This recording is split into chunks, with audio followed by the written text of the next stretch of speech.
Good evening, everyone. Thank you so much for coming tonight, especially when the weather outside is an amazing draw. I really appreciate very much that you're here tonight for this so important topic, and it's very timely.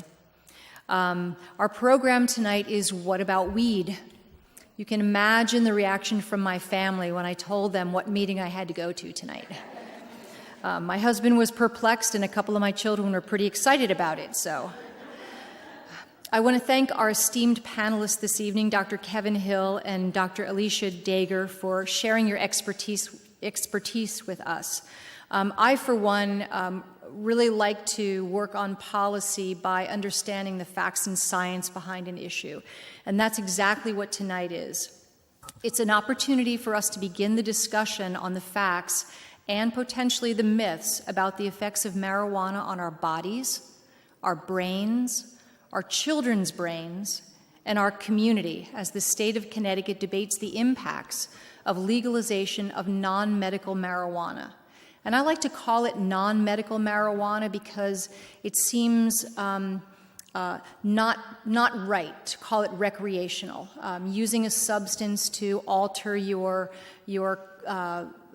behaviors and the way you think really shouldn't be looked at as a recreational activity. So I like to get the language around that to say legalization of non-medical marijuana. However, this is not a political conversation tonight. We won't be discussing the economic or societal pros or cons of legalization of non-medical marijuana.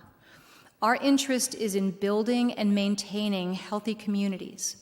And in order to do that, we feel tremendous responsibility to give you, as parents and community members, the facts and the scientific data that you need to make your own decisions for yourself and for your families on the use of marijuana. Tonight's program was made possible by the generosity of Newport Academy, the Depot Youth Center, the Community Fund of Darien, the YWCA of Darien-Norwalk, the Darien Health Department, and an anonymous donor, and through the hard planning efforts over the last few months of our community partners Marley Hayes and Judy Phillips from the YWCA, Janet King, Executive Director, and Emily Larkin, the Thriving Youth Director from the Community Fund of Darien, Ingrid Gillespie, the Executive Director of Communities for Action, and our program consultants, Dr. Jamie Roach-Murray and Malin Gasserud, along with John Hamilton, the President and Chief Executive Officer of Liberation Programs, David Knopf, the Health Director for the town of Darien, and me as your first selectman. I want to thank you all very much for attending tonight, and I want to thank Darien's own channel TV 79 for being here, for recording this evening, for anybody who wants to spread the word, and you will be able to watch this on demand probably by tomorrow. So thanks very much, and with that, I'll turn it to Judy Phillips.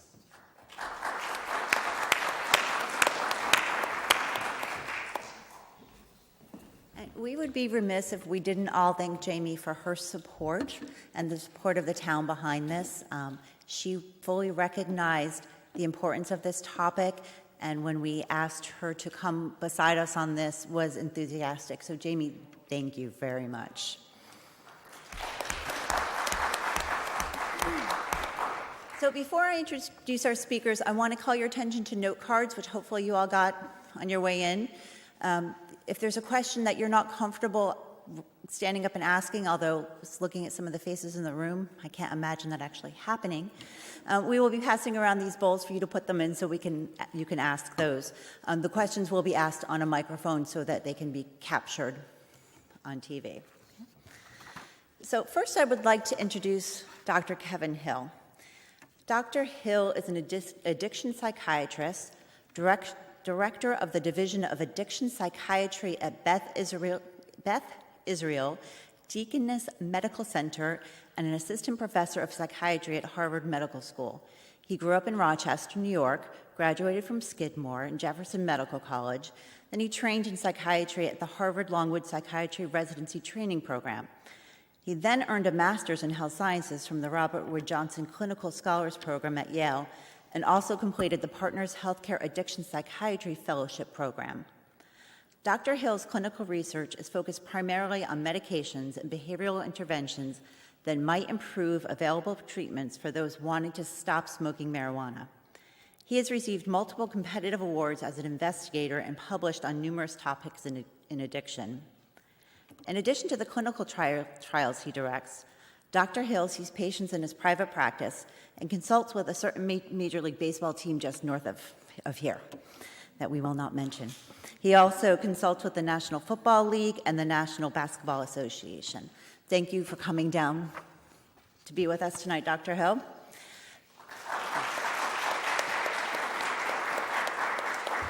Beside Dr. Hill is Dr. Alicia Dager. Dr. Dager is the assistant professor at Yale University, Olin Neuropsychiatry Research Center. You need a degree to say half of these things. Dr. Dager completed her PhD in experimental psychology at the University of California, San Diego, focusing on the influence of heavy marijuana use on brain functioning during adolescent neurodevelopment. She joined the faculty of Yale in 2008, serving as the administrative director of the Center for the Translational Neuroscience of Alcoholism. She subsequently moved to the Olin Neuropsychiatry Research Center, where she leads multimodal magnetic resonance imaging studies to characterize the neural precursors and consequences of substance involvement during adolescence and young adulthood, which she is going to translate into English for us tonight. So please join me in welcoming Dr. Hill and Dr. Dager.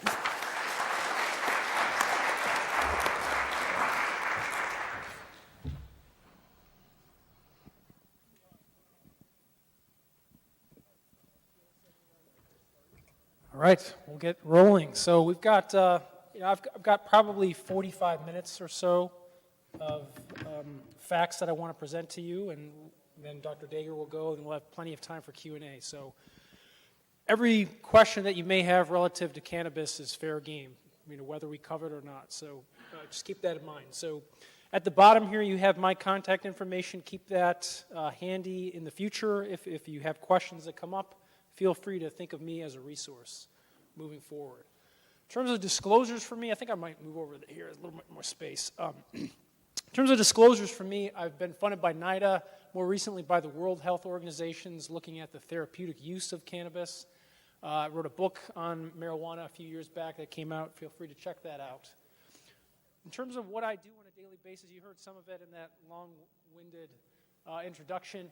But I'm a clinician first and foremost. So I run a division of addiction psychiatry at Beth Israel, which was largely created in response to the opioid crisis.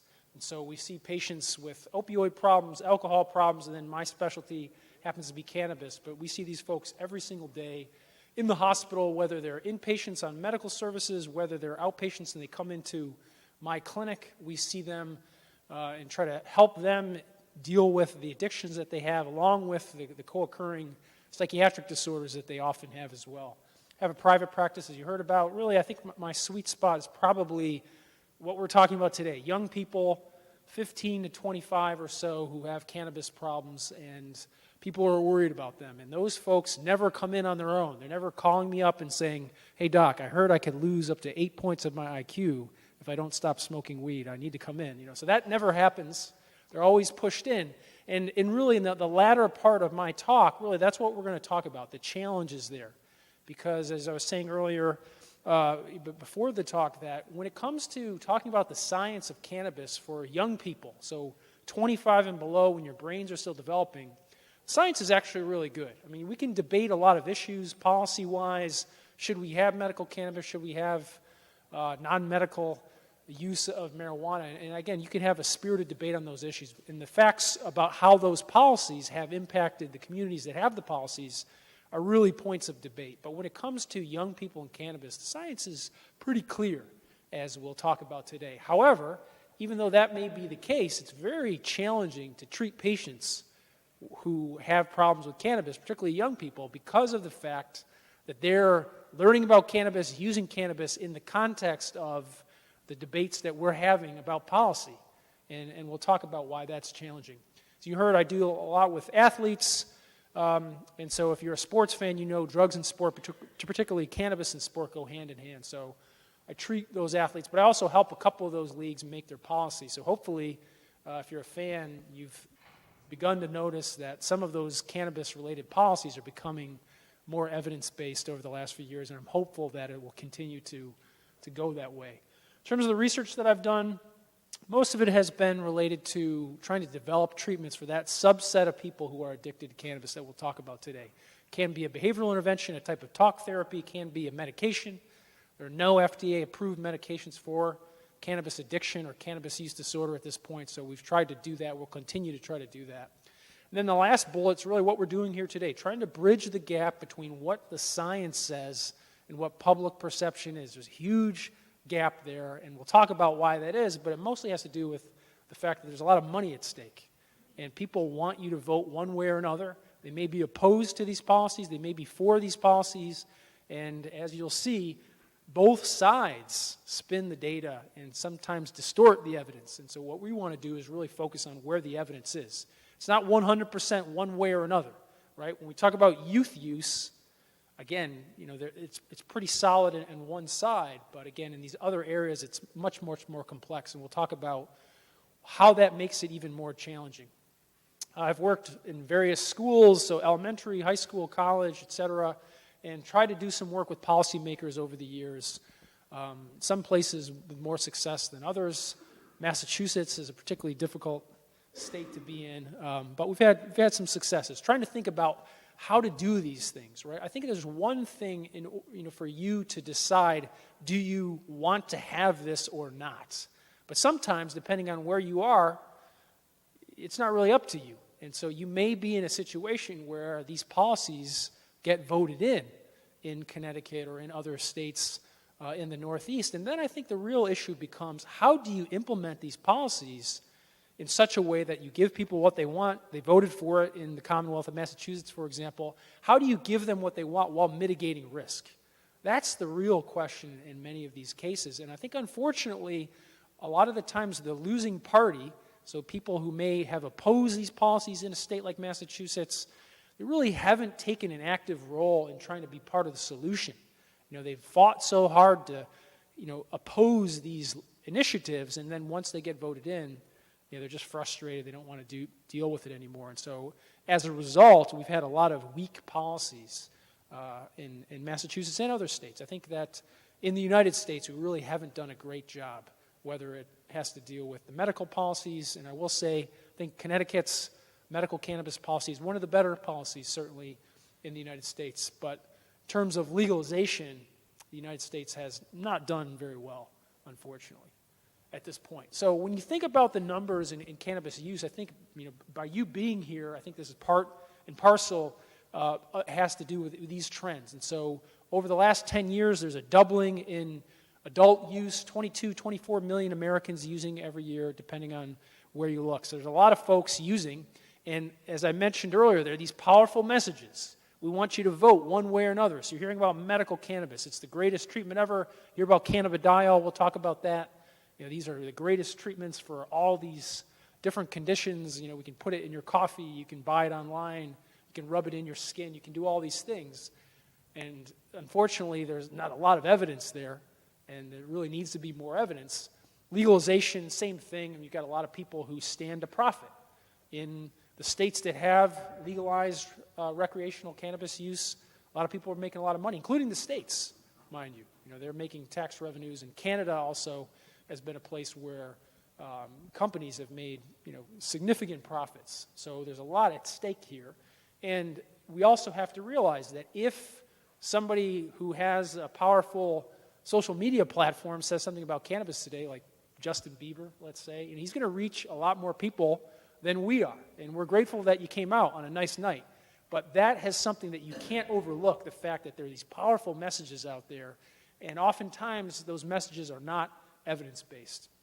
So we're trying to educate you so that when you have these discussions with your family, with other people who are interested in policies in your town, that you know what the science actually is. This slide here, I think, is very critical really for two reasons. Number one, to talk about the relative addictive potential of cannabis versus other substances that we're more familiar with, probably. And then number two, and probably more importantly from a clinical perspective, how you should think about talking about cannabis with the young people in your home, if you're a parent, if you're a teacher, if you're a coach? How do you do that? So when you look at these numbers, the fact of the matter is most people who use cannabis don't develop an addiction. They're not addicted to it. So depending on where you look, it could be 9% of adult users. Some places it's as high as 30% of adult users, depending on which papers you look at. But the fact of the matter is most people who use don't develop an addiction. Most people who use don't need to see somebody like me. When it comes to young people, the numbers are higher. So 1 in 6 or 17% or so. And so unfortunately, the way that I like to think about that is if I have 6 16-year-old kids in front of me and they're using cannabis, only one of them will go on to develop what we call a cannabis use disorder or cannabis addiction, but I can't tell you which one it's going to be. So my message has always been clear that if you suspect that your child may be using, then you got to bring the cavalry. And that's why we're going to talk about what should you do? What does that look like? What strategies can you employ? But you can't take the chance and just say, it's probably not going to turn out to be a major problem here. We don't need to do anything about it. Or, more importantly, something that's more likely to occur if you do mention it to your child and you're met with a resistance, as is typical if you're talking to a teenager. A lot of times people just kind of turn back at that point. Well, I didn't get anywhere. I don't know what to do now. And unfortunately, that type of inertia often results in people not getting the help that they need. So we'll talk more about that.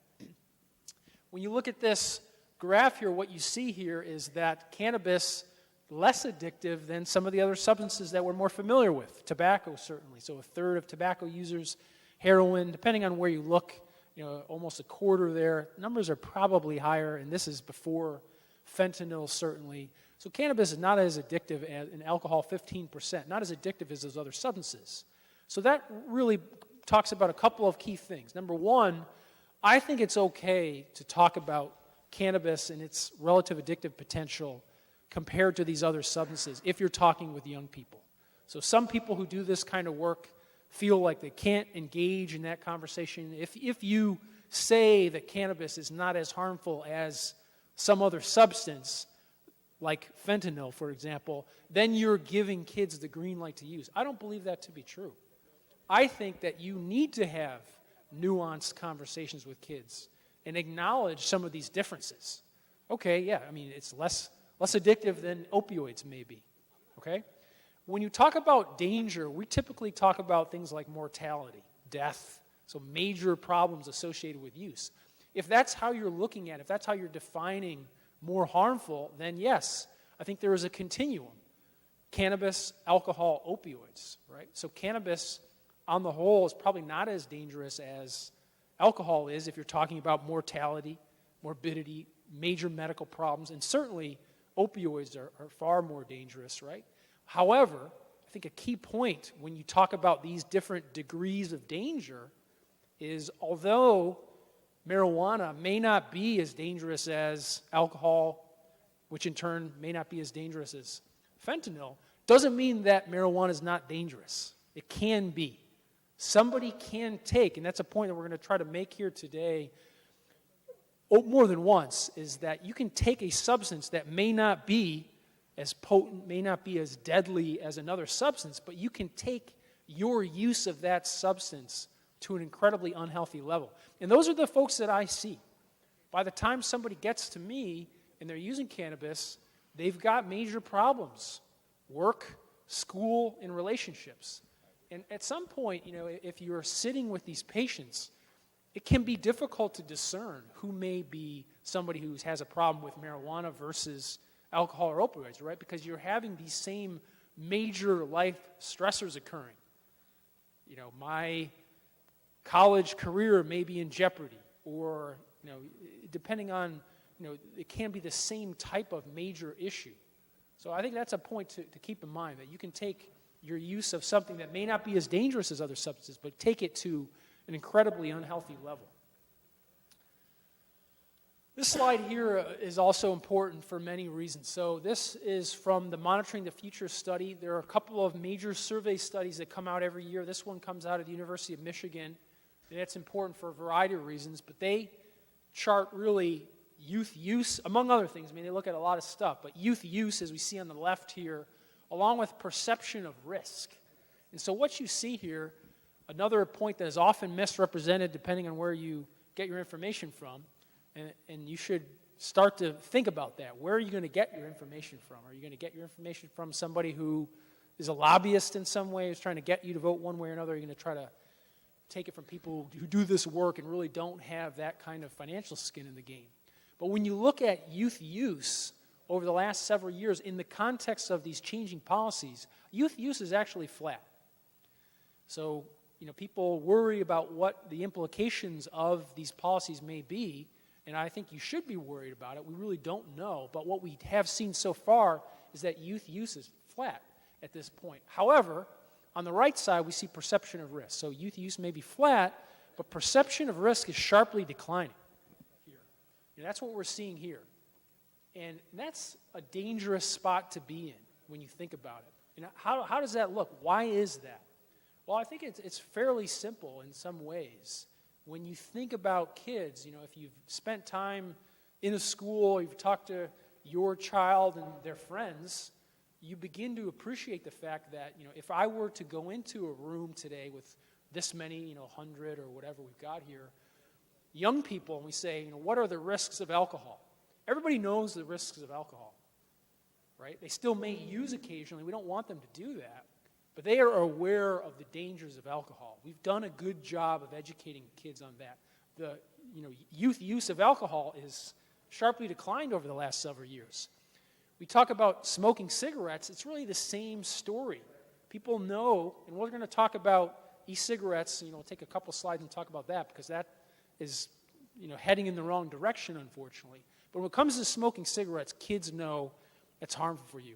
So again, room full of young people, you ask about the risks of alcohol, they're going to know the risks. They know that cold. Smoking cigarettes, same thing.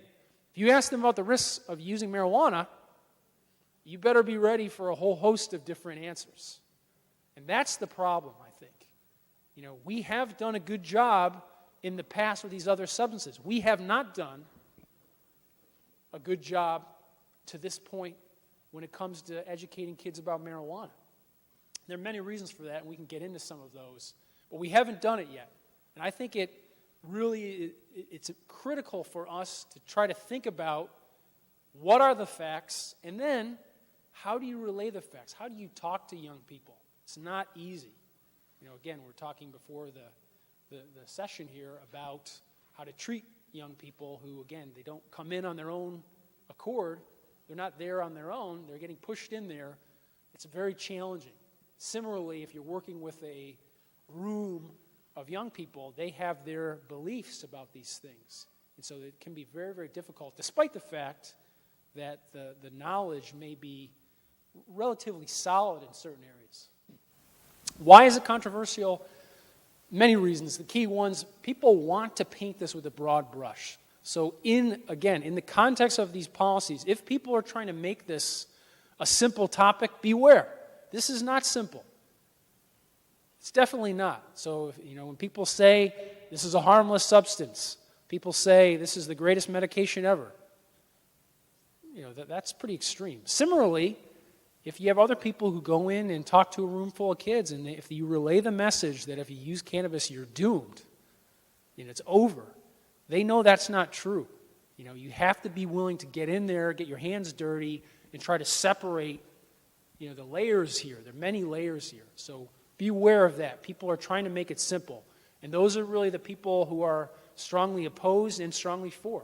They want to make it simple. They want people to vote one way or another. People are misguided by their own experiences. So again, some of you here may have used cannabis years ago. It's not the same thing as is out there today that's widely available, and we'll talk about that. So the stories that I hear are usually variations of two. Number one, we knew our son was using with his friends, but we did the same thing, and we seemed to turn out okay. So there's that. Or, we knew our daughter was in a room at night smoking, maybe treating anxiety. We're not sure what she was doing. But, when we hear about these opioid overdoses, we're glad that she's not doing that. So there's two variations of the story that are very common. And I understand those angles. But when we'll we'll get to the potency of cannabis and what the potential risks are, you'll see. Again, I'm not saying that this is fentanyl, but it can be very, very risky for young people. And then finally, this issue of meth, right? So we talked in one of the first slides, we talked about 22 million Americans using, right? So we got this many people using. They're everywhere. Everyone's interested. People who hadn't used before, adults who hadn't used. So I said that youth use is flat, adult use is not flat. You got a lot of people who say, hey, I'm in Vegas, it smells like cannabis, maybe I'm going to go into one of these stores and buy some, or, if you're in Massachusetts, now there are stores that are open, people are going to try that. So adult use is actually increasing. So if you have 22 plus million Americans using, and we think about 9% or so of those adults developing a cannabis use disorder, a cannabis addiction, that's still a fraction of that large number. But as one of the chapters in the book that I wrote was a small fraction of a large number can be a very large number. And that's the case here. You have millions of Americans right now who have a cannabis problem. I see them every single day in the hospital, every day, coming from all over, really all up, from Florida to Maine, essentially, every single day. And again, by the time they get to me, it's usually really bad, because this is a tricky thing to pick up early. It's hard, right? You're not going to go into the local drugstore and rob the place to fuel your cannabis addiction as you might with Percocet or things like that, right? So it's a more subtle issue, unfortunately. So that makes it hard.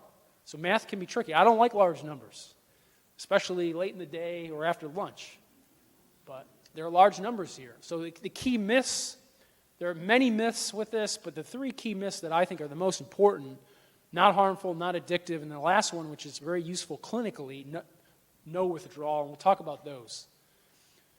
So I know Dr. Dager is going to cover really the neuroanatomy, the imaging slides, and things of that sort, the impact. So I'll just leave it at the idea that your brains develop into your mid-20s. So that's really the focus of tonight, is talking about youth risk, right? So somebody who is 40 and they're using cannabis, depends how much they're using, but it's a whole different kettle of fish, really. We have to look at it in different ways. But if you're a young person using, it's problematic. And when we talk about significant amounts of use, daily, near daily, multiple times a day, again, the data is pretty solid. And we're beginning to learn more about sporadic use. And then I would just say for this, when we talk about cannabinoid receptors, primarily two types of cannabinoid receptors, CB1, CB2. The CB1 receptors are located all over the brain, and that's why, as I'm sure we'll hear more about, it affects so many different processes: executive functioning, decision-making, motor functioning, et cetera, driving, things like that. So I'll just leave it there, and I'll let the expert handle that. So talking about the impact of chronic cannabis use, right? So it can affect, you can be affected if you use cannabis today. You can have acute effects. You can make decisions you wouldn't otherwise make. You can affect your ability to drive. But we're mostly talking about the chronic effects of cannabis use. And one of the key points that I always like to make here, again, in the context of people trying to sway you one way or another, is this something that isn't talked about a lot, is that this concept of dose. How much over what period of time? It makes a huge difference. So you have to talk about this. If you're talking with a patient, you got to talk about this, right? Because when we talk about the chronic effects of cannabis use, we're talking about people who are using every day, multiple times a day. So if somebody isn't using to that level, then you can't really say, well, these are the effects, right? So you have to talk about the concept of dose. And so there are many well-meaning people who are staunchly opposed to cannabis use. They don't want young people to use. I don't either. But they never talk about dose. And I think if you don't do that, again, you run the risk of losing credibility if you're not completely transparent, if you're not open to talking about that. So the dose makes a huge difference. Like I said, these problems associated with cannabis use are for people who are using a lot of cannabis. We don't know as much about people who use less. And we're learning more, and we need to learn more. What about somebody who uses once a week? What about once a month? We need to learn more there, but we don't have as much evidence here. So if you're using at a young age heavily, so early regular use, poor cognitive function, again, I'm going to leave the imaging to Dr. Dager. But, one paper that came out in 2012 now, again, time flies, they looked at over 1,000 young people over time, and they tracked their cannabis use. And so those that used it at an early age, they did neuropsychological testing at 13 and 36 in this study, and they found, as I mentioned earlier, up to an 8-point decline in IQ for that group. And again, it's debated. Any important piece of evidence in the cannabis debate is going to be hotly contested, and this one was as well. So, but I would say that by and large, the paper that the journal that this paper came out in is top-notch. The investigators are very, very solid. It also seems to support a lot of the other findings that we've had. So I think there's something to that. So that's over 1 standard deviation decline. So early and regular use, major issue in that way. Worsening anxiety. So when we talk to people who use cannabis, we want to ask them, well, why are you doing this? What are you getting out of it? What is at least the perceived benefit? Anxiety, treating anxiety is one of the top reasons they say they use. So as I mentioned before, right, beware of people trying to make this simple. It's not. And this is a great example. If you're anxious and you use cannabis, your anxiety is going to go down. But cannabis wears off. Anxiety goes back up. You smoke, goes down. This sort of thing happens. Over time, your baseline level of anxiety increases when you're trying to medicate it. So using the whole plant cannabis, so there may be certain cannabinoids, we'll talk about those, that may be helpful for treating anxiety. It's not really ready for prime time yet, but that could be the case. But using the whole plant cannabis to treat anxiety is not a good idea, particularly when we have other treatments that work. So to me, part of the things that chagrin me the most in this whole cannabis debate is when people want to use cannabis or they want to use cannabidiol, CBD, instead of evidence-based treatments. So they're suffering, I see them, and they're wanting to use treatments that don't have as much evidence for a given medical condition as opposed to things that have evidence. And so you can take a substance, and we'll talk about cannabidiol, that by and large, it's not very harmful, but it can be harmful if you use it in a certain way. And for example, so a patient may come to me, they may have significant depression. Some of these people have had multiple medications for depression. They might have had electroconvulsive therapy and other modalities to try to treat serious depression. If that person comes to me and says, look, doc, I want to use cannabidiol. I've heard this is great. I don't want to take these medicines anymore. I want to use cannabidiol. It's more natural. I can get it online, etc. That could be a major, major problem. So I've seen this happen before. So, these really can be life and death situations. And so when people say, it's no big deal, it's not very harmful, etc., you have to understand that it depends upon the rest of the facts of the case, right? So worsening depression, certainly. So if you're a young person and you spend your afternoon smoking instead of taking care of your homework or your other responsibilities, eventually you have to face that. And that may affect your mood. And then this piece here, really where the data is the most solid of all these things. If you have a family history of a psychotic disorder, schizophrenia, schizoaffective disorder, bipolar disorder with psychotic features, if you have a family history of one of those disorders and you're a young person using, you increase the likelihood that you will express one of those disorders. So you're not causing the disorder, but you're opening that door. And we see this happen, I've seen this happen so many times over the years, unfortunately. And the scenario is often the same type of thing. Young person, 15 years old, never seen a psychiatrist before, starts using cannabis, maybe using concentrates, we'll talk about that. Boom, now 4 or 5 months in, they've got hallucinations. They're on a unit, locked unit, they're getting really powerful medications, and I have to talk to the family, and they're asking, well, is our son ever going to get back to baseline? Are they ever going to get back to the way he was a year ago? the data really indicates the answer is no for that. So it's sad. And I've followed some of these patients over years. I mean, I've, patients, like I said, from all over, the area. And they can do well in the sense that somebody may have a job, et cetera. But what I've seen in the patients that I've followed is you have people who graduate from elite universities, many of which are around here, and you may effectively treat them essentially. They may have a job, but they're not as successful. They're not making it like their peers that they graduated with are. And that's really hard. It's hard for the family. It's hard for the patient. They see their friends doing things. So this is a really serious issue here. And so when we talk about this increased risk, essentially, around 2 times the risk, up to 5 times, depending on which papers you look at. So this is rock solid evidence, and no one can dispute that. This slide, I like this, one of the slides I've been showing over the years, just in terms of thinking about things. I do like I said before, I like the comparison between alcohol and cannabis. Most people who use either one of those substances never develops an addictive problem. However, as a society, we know the dangers of alcohol. We really don't do a good job of understanding the dangers of marijuana. This slide reinforces that to some degree, talking about the addictive potential, however you want to define it. I like, when I talk about addiction, simple, repeated use despite harm.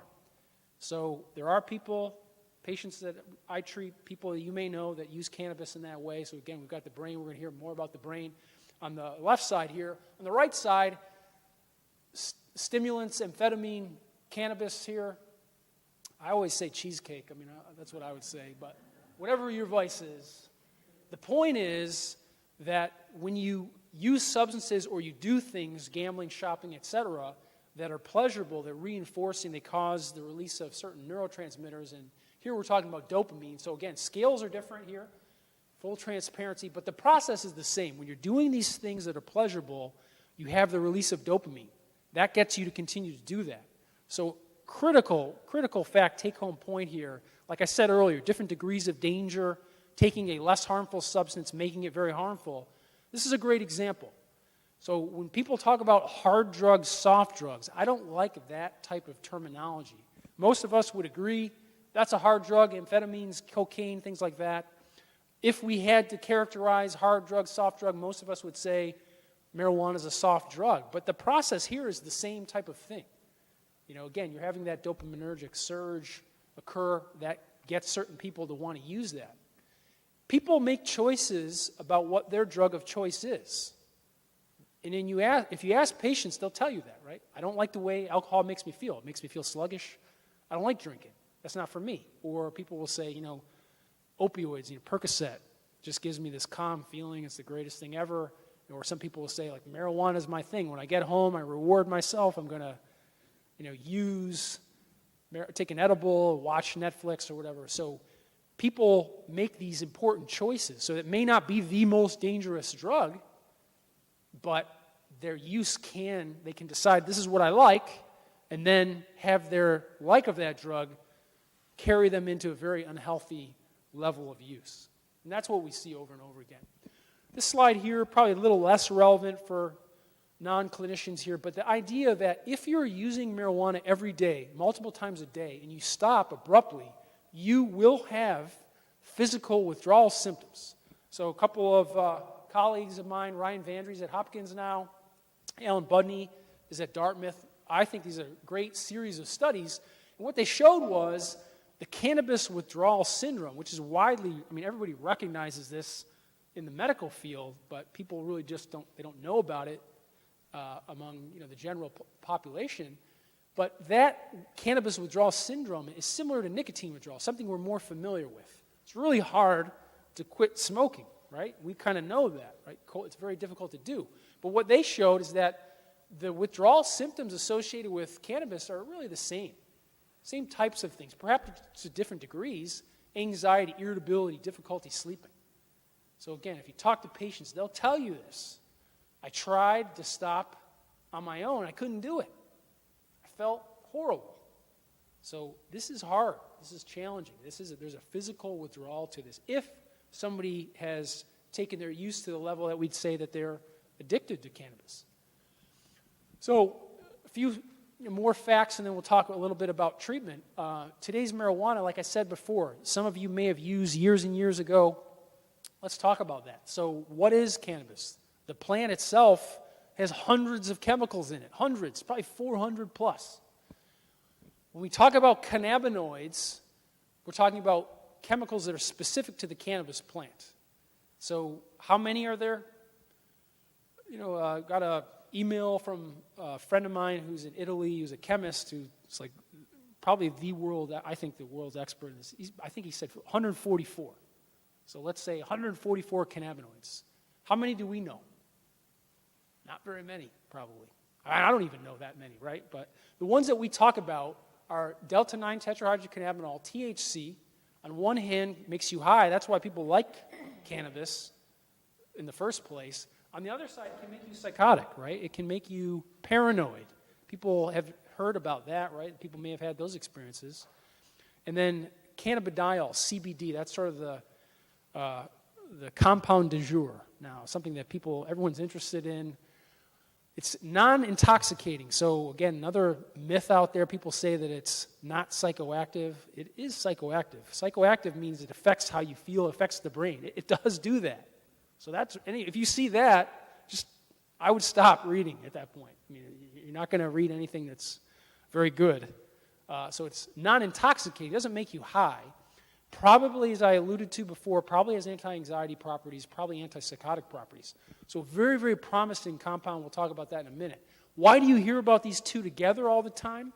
Because they're competing for precursors at a plant level. And that's why if you increase the THC in a given strain, your CBD is going to go down pretty much. I mean, that's really what's happening. And everybody is engineering these plants for whatever they want, usually the highest THC content that is possible.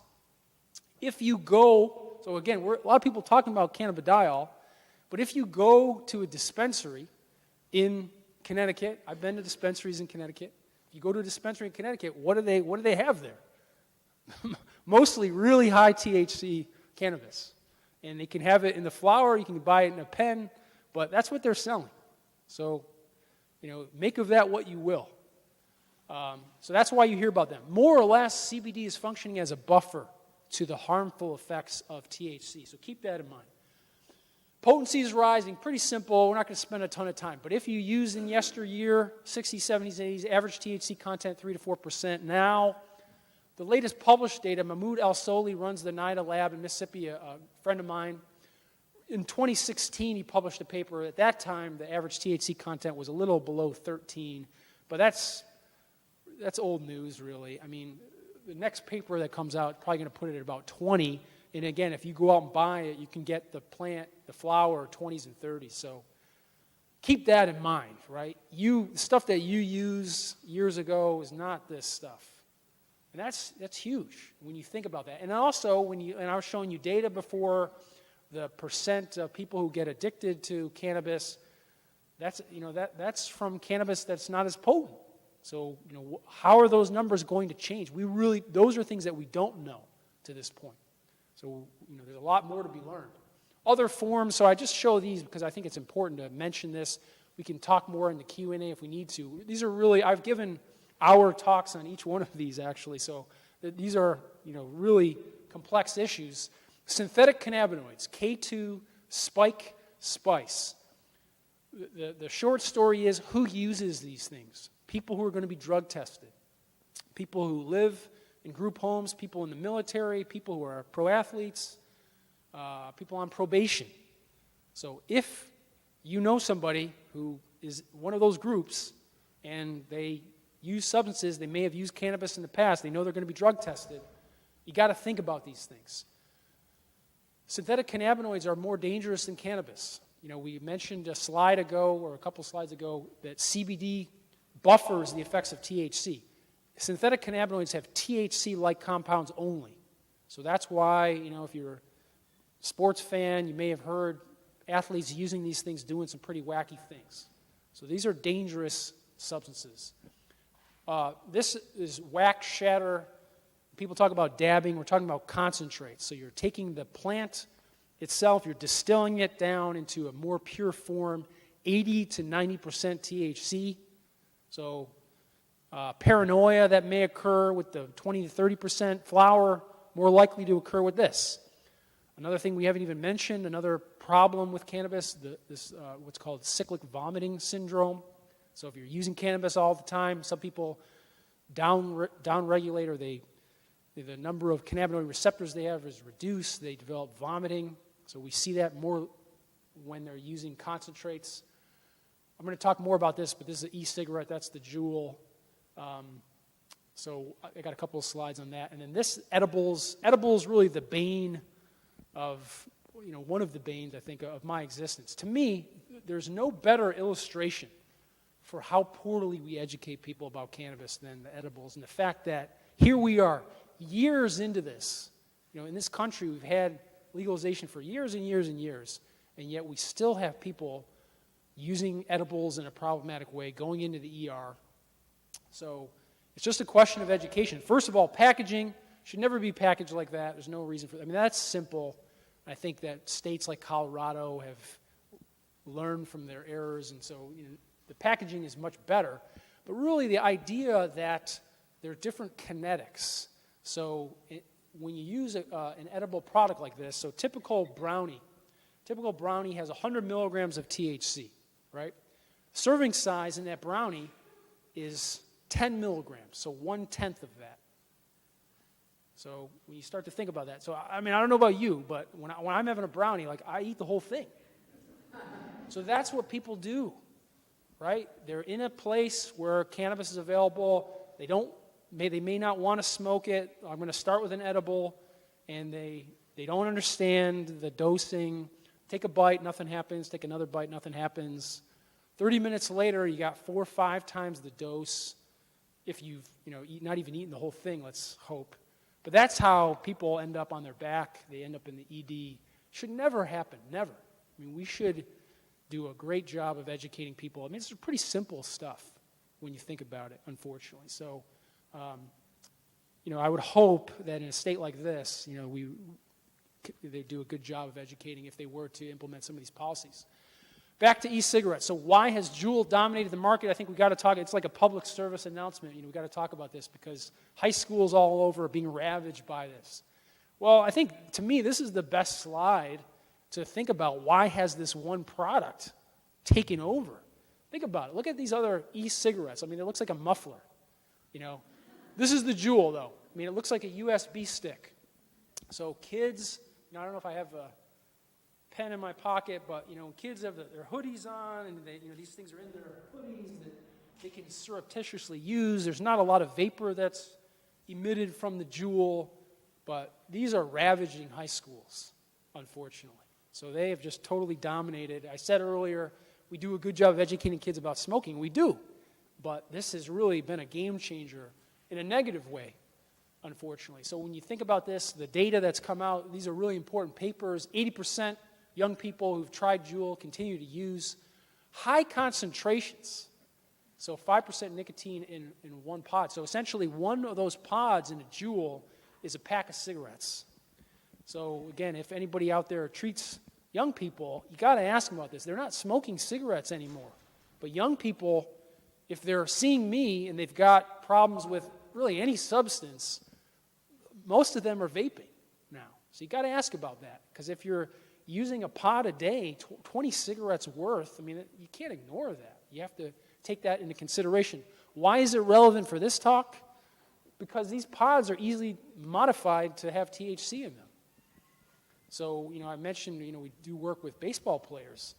And Major League Baseball put out a memo a little more than a month ago before the season said, please, please, please try to help your players understand they can't use these things. If you're at a party and somebody gives you something, you can't just take a hit on that because you don't know what's in it. So if it's nicotine, that baseball player's okay. If it's THC, now you failed a drug test.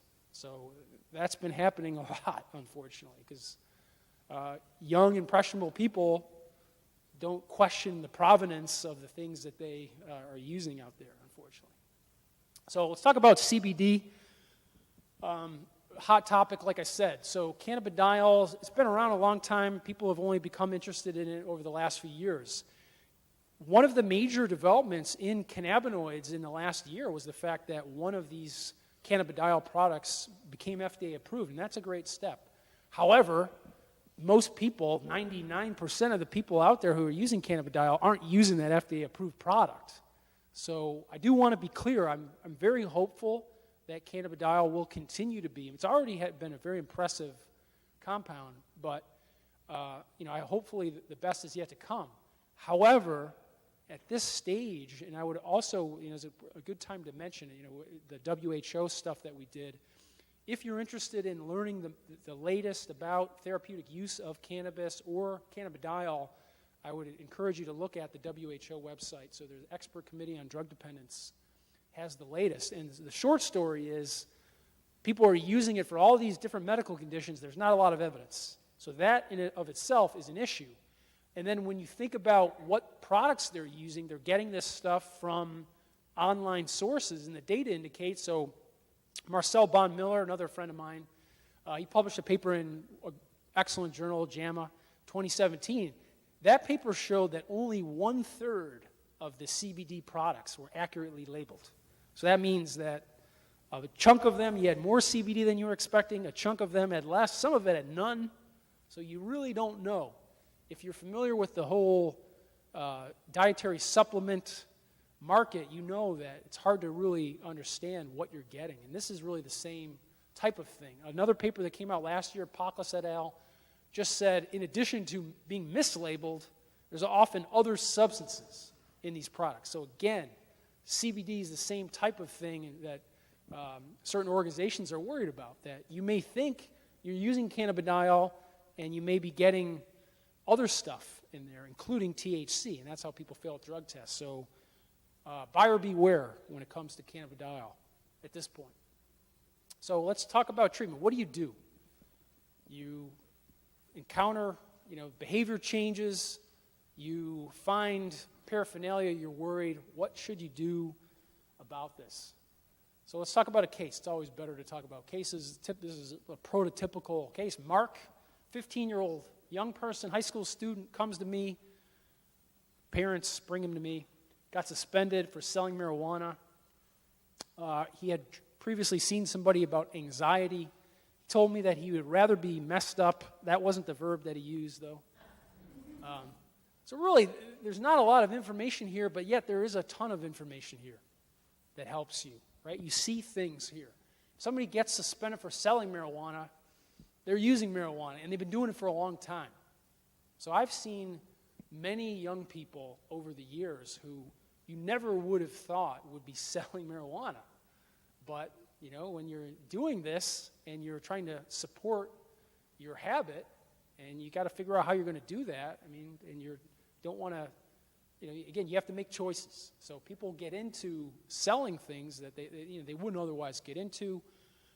Co-occurring disorders. So major point, if you're worried about somebody using cannabis, their chances are there may be something else going on that also requires treatment. Could be an anxiety disorder, depression, ADHD, could be a psychosocial stressor going on. There are many, many things there, and this is no different. And then this idea here, if you're doing these things, you have to understand why they're doing it. What do you get out of this? If people are choosing to be inebriated, intoxicated, that's important.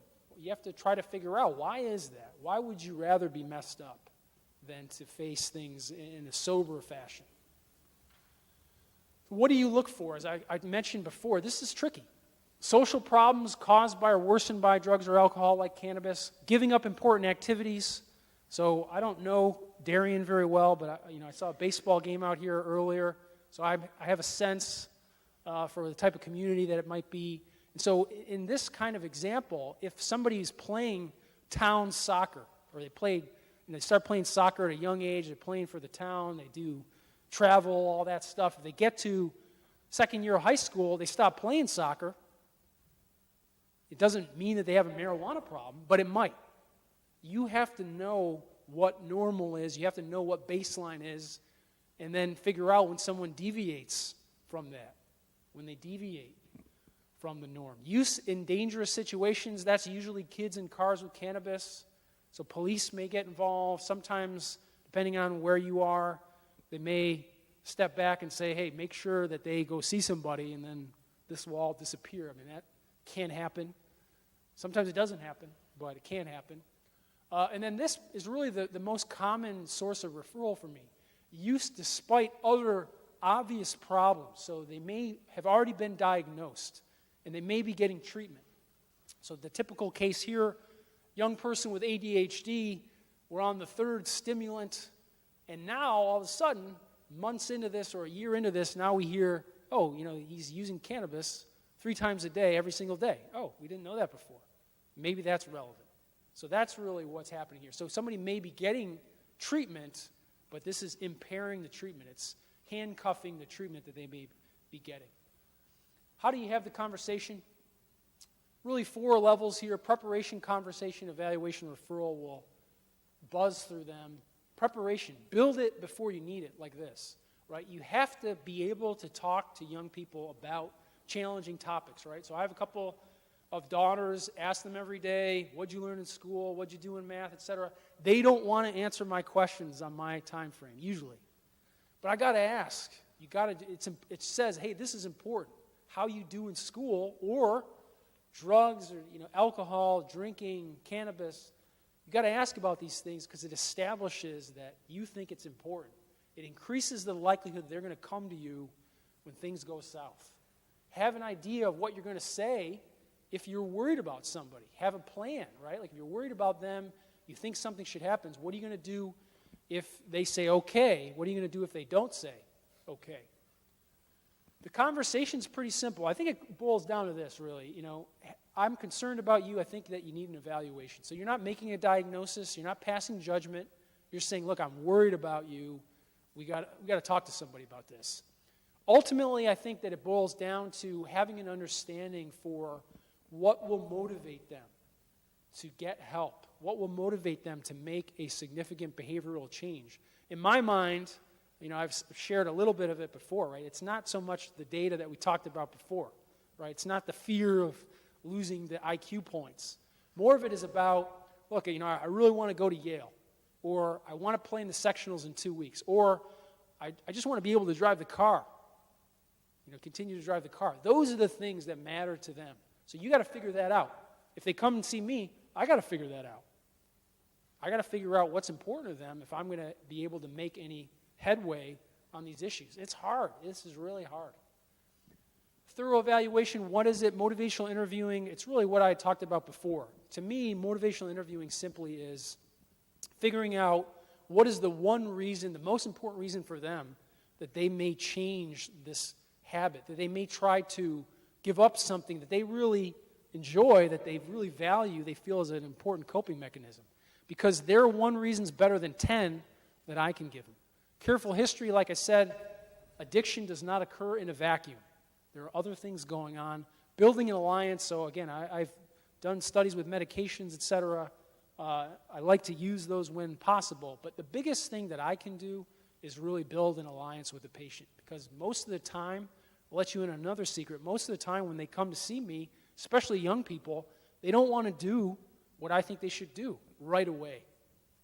So if I have built the alliance, I let them know a couple things. Number one, that I care about what happens to them, and then number two, that hopefully that I know a little bit about this topic, this issue, and how to perhaps help them. If I do those things, at some point, they're going to come back, hopefully. And when they think that something's in jeopardy, that they really want, usually. So I have to build that alliance. That's the biggest thing I can do. What does treatment look like? I just put this here just because most of the time you're not going to send somebody away for treatment for 90 days or whatever. That's really not realistic. Most of this kind of treatment is outpatient-based. Outpatient treatment, getting the patient to talk to somebody. A lot of the early work is just getting them ready to do the kind of work that's necessary, building an alliance. Drug testing is important. You should have that. You can't just trust what they tell you, obviously. So biological verification is what we talk about. In groups, in Massachusetts, there are Marijuana Anonymous groups. I'm hoping that there's some in Connecticut too, but they're really excellent. They do a great job. A couple more slides here. Key treatment thoughts. If you're wondering about whether you should try to get help, you should get help. You know, I've been doing this for longer than you probably think, and I've seen a lot of patients over the years, and if parents bring a young person to me, it's very rare. I mean, that's happened. It definitely happens, but it's rare that nothing is required, and it's just, hey, well, let's wait and see. Let's kind of keep an eye on this. Most of the time, that is not the case. And it may not be a full-blown cannabis addiction, right? They may not be using every day, but there's something else going on that put this on the radar, and that could be a depression, could be anxiety, etc. So I would say have a low threshold for getting this checked out. If you get, if you're in treatment, if you have, your child is in treatment, you got to be patient. When you think about this, it's taken years usually for things to get this bad. It's going to take some time and effort to turn it around. And so a lot of people want sort of a quick fix, instantaneous fix, and that's really, really challenging. The patient has to be ready. A lot of things have to be in place. It usually does not happen very quickly. And then finally, unfortunately, just the idea of trying to keep hope. I think that even if you have had treatment before, you've gotten your son or daughter into treatment in multiple other places, as you may have read, the quality of treatment really is not great in this area. It should be better, but it's not. And so just because somebody's been in some other places and they come to me doesn't mean that all hope is lost. Oh my God, they've done this 3-4 times. There's no way that we're going to be able to turn this around. That's not the case. So they may not have had the right treatment, etc. So the number of treatment episodes does not necessarily mean that they have a poor prognosis. So maintain hope. So back to the case, Mark started weekly talk therapy to establish at least a limited period of abstinence. If a young person or anybody comes to me, they're using cannabis every day, I'm not talking to them about never doing this ever again. I don't think that's useful. I think about, can there be a limited period of abstinence? Can we get a month without this and see how things go? How is your depression after a month without cannabis? How is your ADHD without cannabis for 1 month? So that's what we did here. He addressed his coping mechanisms, difficulty in giving up an activity he'd come to rely upon. This is hard. Somebody's peers can do whatever they want. They can go out on Friday, Saturday, do whatever, go about their business. If you have an addiction, if you have a family history of this type of issue, you can't do that. The cards are stacked against you, and that's hard. It's hard. There's a grief process that goes on. So this person, a real patient, obviously, uneventful last 2 years of high school, and finishing up now at a very, very good university. So people can get better. I think that's one of the other points that I want to leave you with. So last 2 points. Tons of misinformation about marijuana out there, so it's critical. You guys should be applauded for being here, learning more. That's really important. And then finally, when it comes to treatment, it's very hard to predict who's going to do well. And so sometimes people with what seem to be minor problems don't do well. Sometimes people who have really, really significant problems and everyone's very concerned, sometimes they do well. So it's hard to predict. So be hopeful about it. Treatment can work, no matter if it's a marijuana problem or an opioid problem or an alcohol problem. Treatment can work. And so I'll let Dr. Dager take over, and then we'll take some questions after that. Thank you.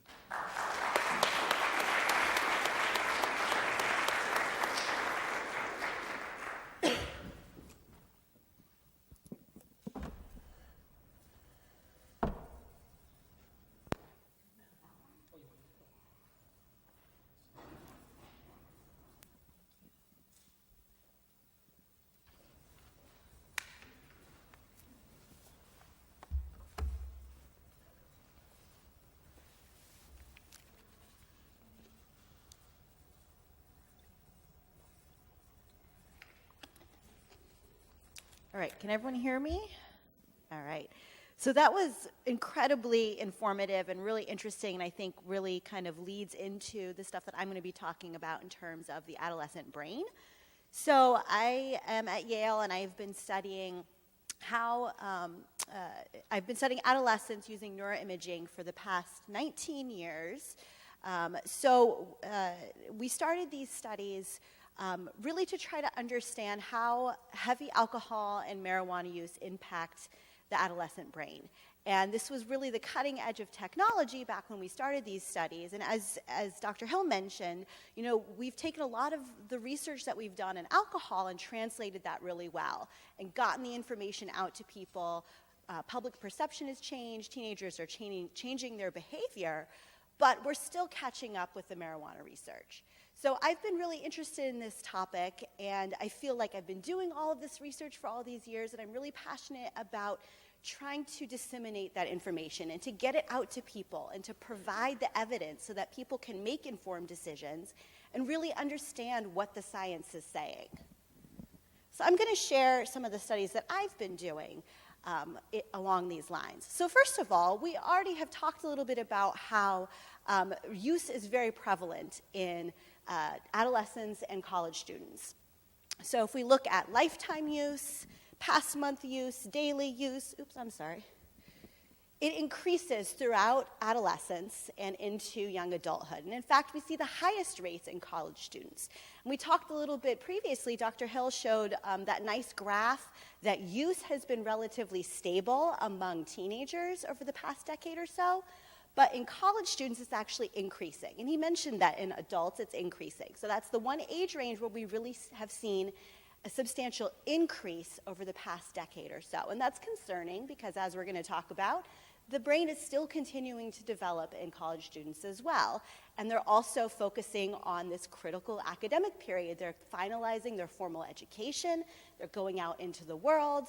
And so this is a really important time to be focusing on really being at your best and not having the impairments that may be coming along with marijuana use. So we also talked about how there's this change in perception of harm as well. And I won't go into detail because we already saw this graph, but the idea is that there's been this decline in perception of harm over the past decade or two as well. So this is particularly concerning because the adolescent brain is continuing to develop all the way into the 20s. And there are numerous changes that are occurring to make the brain more efficient, to improve our thinking abilities, our skills in decision-making and some of those other executive functions are improving throughout adolescence. And this is related to structural changes and chemical changes that are occurring in the brain. So this is one example. This was a longitudinal MRI study where people were brought in and scanned numerous times throughout their lives, throughout their adolescence and childhood. And this particular study was looking at the thickness of the cortex, which is the outer layer of the brain. So this is where all of your major connections are that are doing your higher order thinking abilities, things like decision-making and planning and memory. And in fact, what happens is the cortex gets thinner over time. It shrinks, which might be a little counterintuitive, but what happens is when you're younger, when you're a child, you have an overabundance of connections, and then your brain prunes down those connections, leaving only the most important ones. Kind of like if you're planting a garden, you might throw out too many seeds, and then you prune away the plants that aren't as strong, leaving the best ones there. So we're seeing the same idea, thinning of the cortex, and this is associated with improvements in cognitive function throughout this age range. So this is just a depiction of that process, where the parts of the brain that are blue are the parts that are the thinnest or are completed with their change over time, their development. And at age 5, there is not a lot of blue. And it's in more of the simple areas of the brain involved in things like visual processing. But the higher order parts of the brain really don't finish developing until we're in our mid-20s. So that includes the frontal lobes, okay, which are kind of on the sides of your brain above your ears, a little bit higher than that. And that's important for planning, decision-making, inhibiting impulses, all of those really critical functions that help us as human beings to think like adults. Also, the hippocampus, which is deep within the brain, and other surrounding structures that are important for memory function. So I'm going to focus on those two areas of cognitive function today. So one critical problem is that these areas are continuing to develop, but these are also areas of the brain that are especially sensitive to substances like marijuana.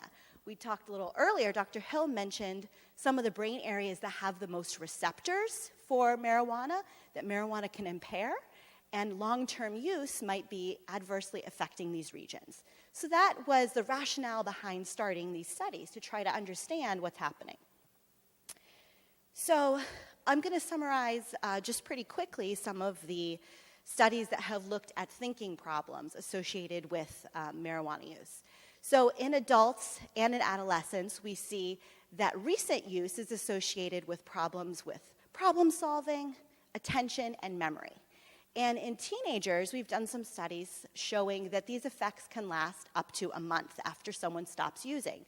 So I'm going to talk a little bit more about our methodology, but these studies were done several years ago, and we had adolescents come into the lab, and we asked them to quit using for a month. And we monitored them with regular urine toxicology screens to make sure that they actually did it. And then we tested their memory functioning and their attention functioning throughout that month-long period. And we saw that even after a month, they were still showing deficits in these areas. So they were improving somewhat, but it wasn't back to the same level as kids who weren't using. We also mentioned earlier the study looking at IQ and showing that there's an 8-point decline in IQ in a study that was done in 1,000 folks starting at age 8 and then going all the way up to age 38. There was a decline. Some of the work that we've done here in Connecticut, we looked at college students. This was a study that started assessing college students their very first year, freshman year, and followed them for 2 years. And we asked them about their alcohol and marijuana use. And we looked at their GPA over time. And we controlled for things like their SAT score going in, because we know that SAT score is correlated to GPA and things like that. So we wanted to understand whether folks who were using were showing a decline in their GPA. And that's essentially what we found. So the blue bars represent folks, college students who weren't using substances. The red bars are college students who were using primarily alcohol but not marijuana. And then the green bars are folks who were using both. We really didn't have a group of college students in this study who were using just marijuana. So most of those heavy marijuana users were also drinking quite a bit, and we need to take that into account.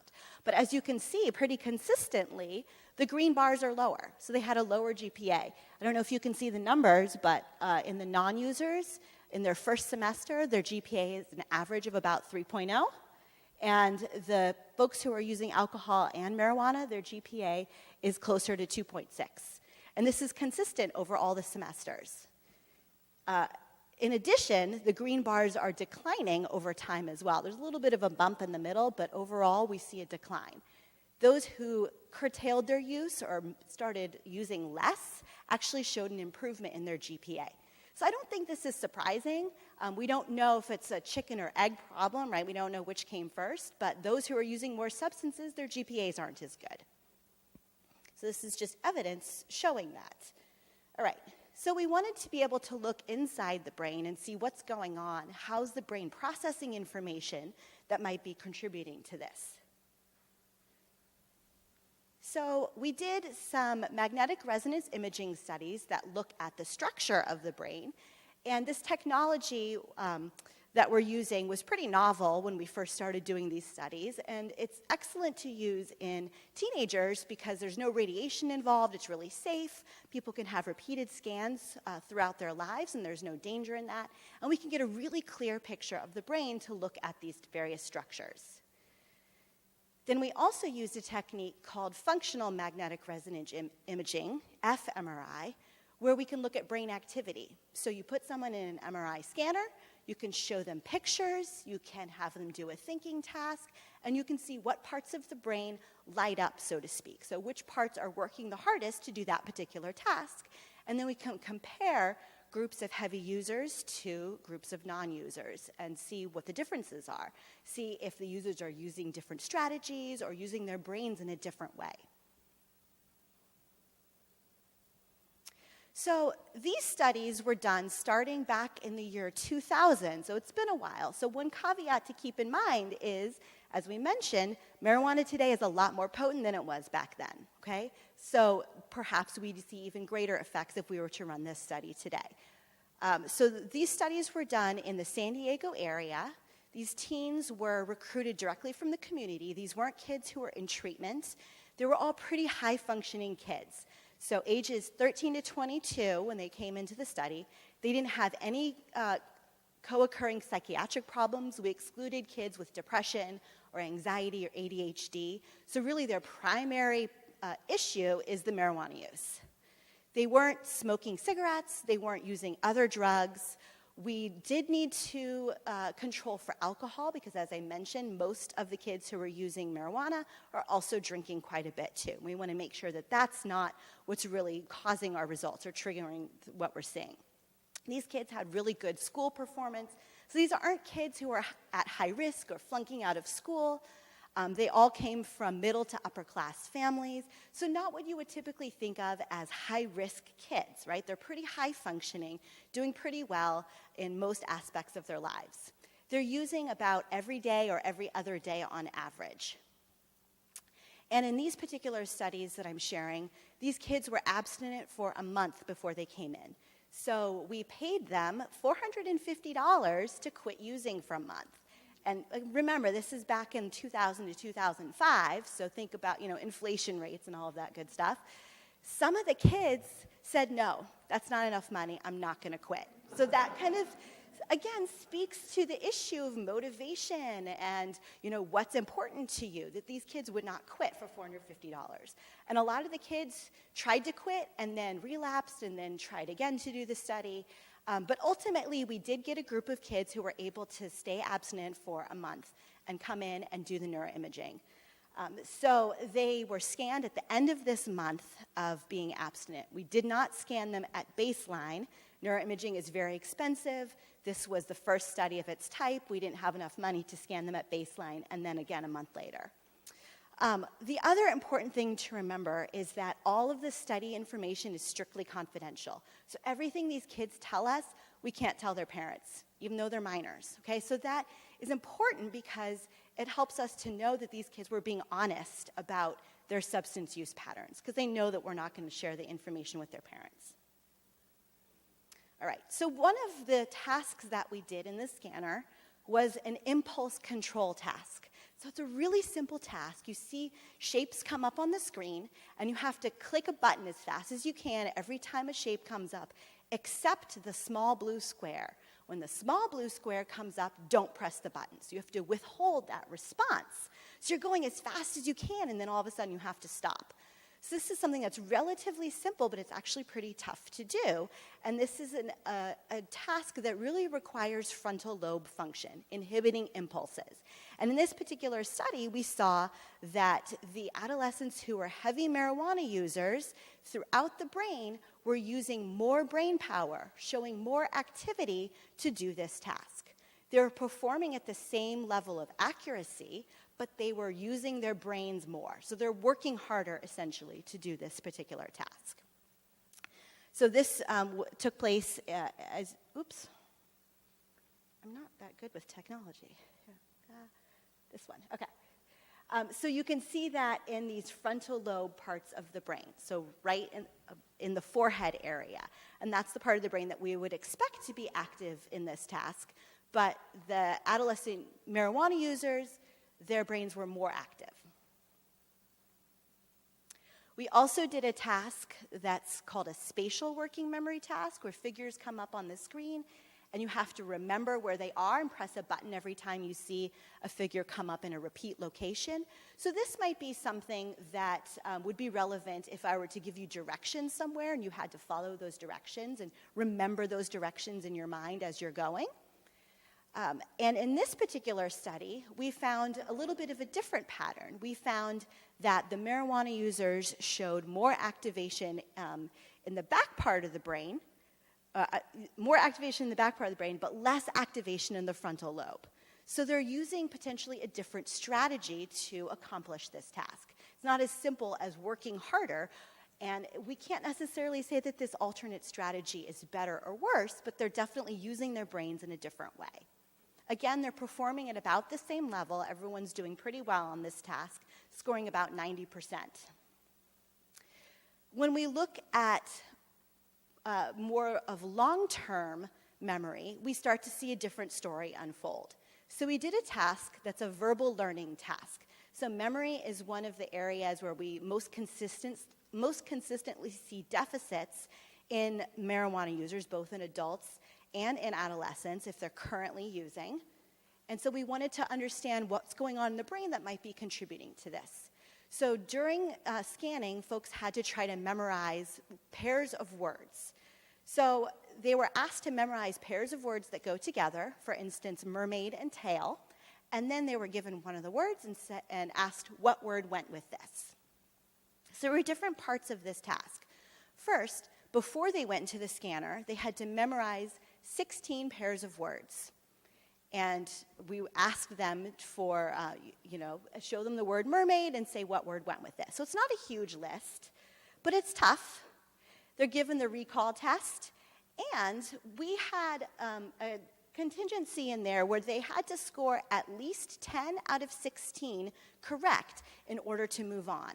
So that's 63%. So the idea is if you fail the test the first time, you have to go through the memorization and study it again until you get to that threshold, till you pass the test, right? So it's kind of like school. If you fail the test, maybe you have to go back and study and retake it, all right? Then we put them in the scanner, and we showed them additional word pairs. So the 16 pairs they had learned previously, as well as 16 new pairs. So we scanned them while they were memorizing these words, and then we did the recall test after the scan. So we only scanned them while they were actually memorizing. So interestingly, if we just look at their accuracy, we're looking at controls, non-users, and the marijuana users here. They performed about the same. So both groups were able to recall about 80%. Okay, so that's great. That's, a B-level performance in both groups. However, if we look at the number of kids who had to repeat the test because they didn't score well enough the first time, in the non-users, about 13% of them failed the first time and had to redo it, whereas in the users, it was 38%, 37.5% had to redo the test. Okay, so that's pretty important that many users had to study and retake the test. Ultimately, they're getting to the same level of performance, but they had to put in more effort to study to get there. So if we look at what's going on in the brain, the marijuana users are showing more brain response in the frontal cortex. Normally, the frontal cortex, during a memory task, is doing kind of the short-term memory stuff, rehearsing those words over and over and over again. So they're using a lot of brain power to rehearse the words. The hippocampus, which is deep in the brain, is the part of the brain that consolidates information. That's the part we really use for long-term memory. So the frontal cortex is rehearsing the information, but the hippocampus, deep in the brain, is what is normally active when you're really getting that information into long-term memory. So if we look at the hippocampus and we pull out the activation and graph it, we can look at both the left side and the right side. In the controls over here, we see a lot of hippocampal activation, especially on the left side of the brain. And that's typical for a verbal learning task like this. We typically see activation of both sides, but a little bit more on the left. Whereas in the marijuana users, we're not seeing the same degree of activation. So they're not using that part of the brain that's really critical for long-term memorization. So we did almost an extension of this study. This was done here in Connecticut more recently. Within the last 5 years, we collected this data. This is in 18 to 20-year-old college students at Connecticut universities. They were recruited from Central Connecticut State University and Trinity College in Hartford. And we scanned them during their freshman year. and did a nonverbal learning task. So I'll show you what I mean by that task in just a minute. We measured their substance use for 3 months before they came in for scanning. So we did online surveys and said, how much marijuana did you use this month? And these folks were actually pretty light users. So we had 27 marijuana users who had used, most of them had used 1 to 5 times per month in the 3 months prior to coming in. So these are not kids who are using really heavily daily or every other day, like in the adolescent study that I shared, or the teen study that I shared. And then 33 folks didn't use at all. So these are folks who are using currently, but not extremely high levels. And the task that we did is a nonverbal learning task. They are shown these, I call them spirograph images. None of the college students know what I'm talking about, but I know you guys know what spirograph is, right? So they look like spirograph images to me, and you have to memorize these images. And it's a really tough task. So they're shown an image for 3 seconds, then there's a pause, they're shown another image. This happens during the learning portion, so we scanned during learning. Then there's a break, a 5-minute break, and then we scan them while we're testing their recall. So they're shown one image, and they're asked, did you see this, yes or no? And these images are, I've done this task, it's really tough. People perform only at about 67% on this task, okay? So if we look at the hippocampus, again, and we're looking at the marijuana users compared to the controls are in blue and the marijuana users are in green. You can barely even see the bar for the marijuana users. They're not engaging the hippocampus, okay? The controls are, right? They're all performing at the same level. Everyone's getting 67% correct on this, but the marijuana users aren't engaging the hippocampus. Maybe if I test them again the next day, they're not going to remember as well, okay? So this is during encoding, while they're memorizing. Then when we look at recognition, these are pictures of the brain, slices starting, this first one is starting low in the brain, and then we're moving up gradually. And it's just to give you a sense of the extent of differences between the groups. So throughout the brain, during the recognition test, we see that the marijuana users show less brain response. And this occurs in the hippocampus, which I've highlighted here in red, deep within the brain, both sides of the brain, as well as in the frontal cortex. So these key areas that we've mentioned over and over again as being critical and potentially being impacted by marijuana use. All right. So I do want to cover a couple of longitudinal studies. The studies I've talked about so far, we only measured the brain at one point in time. We only scanned people at one point in time. And that's a great start, and that gives us some really important information. But this area of research is still so new. We haven't done a lot of long-term studies where we've brought people in more than once. And that's important because we want to see how the brain changes over time if people continue using heavily, or maybe before they start and then they initiate use, or if they decrease their use. So that's a really critical question too. What happens if people stop using? Do they get better? Do they recover? So we've started doing a few of these studies, but mostly these have just looked at the structure of the brain so far and not at brain activity. So I'm going to share a couple of different types of studies. One is looking at the thickness of the cortex. So I mentioned way back at the beginning of my talk that the cortex should be shrinking during this age range. We also looked at white matter pathways. Those are the connections between different brain areas that make your brain more efficient. Okay, so kind of like the highways that you go on to get information from one point to the next. And this is increasing during adolescence. So we're using 2 different types of techniques. The structural MRI just looks like a normal MRI image, and we're just measuring the thickness of that outer layer of cortex. And this diffusion imaging is looking at the connections of these pathways. And the different colors here just represent different directions of these pathways. So there were a few studies that were done looking at cortical thickness changes over time in marijuana users. So these are the kids from San Diego. They were scanned first when they were 16 years old, and then they were brought in again a year and a half later, and then finally 3 years after baseline. So they were 18 to start with, and then they were 19 and a half and 21 the third time they came in. So the green line here is the marijuana users. We always like to use green for the marijuana users. It helps us to color code.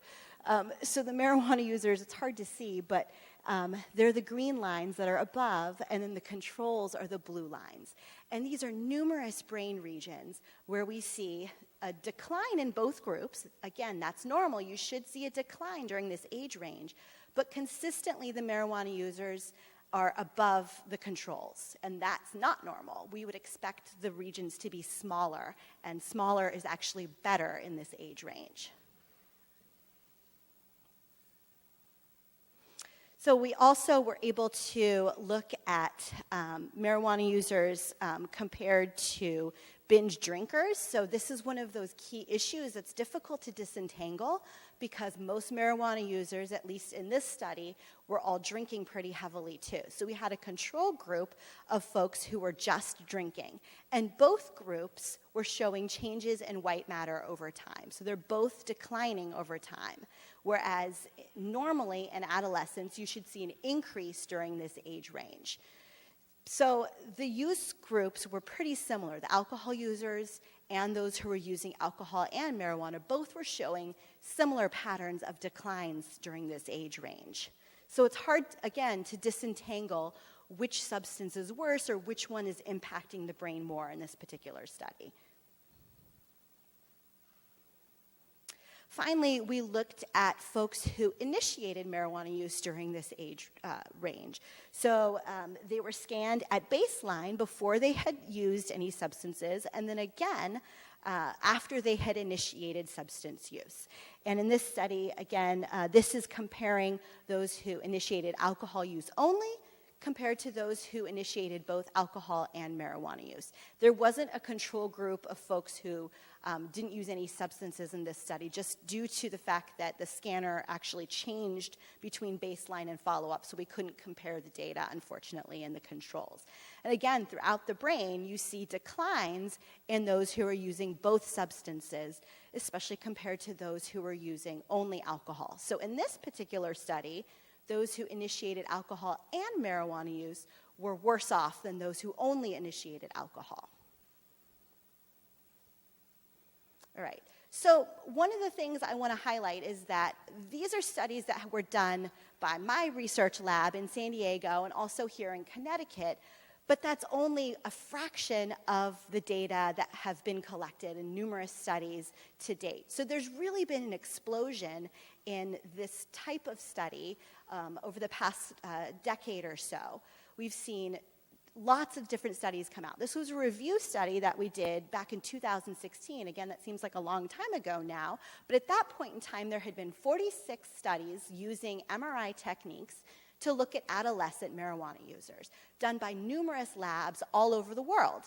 And I just want to point out that our findings in our lab are consistent with findings in other labs as well. And some of these studies have looked at other types of functions like emotion regulation or reward response and found abnormalities.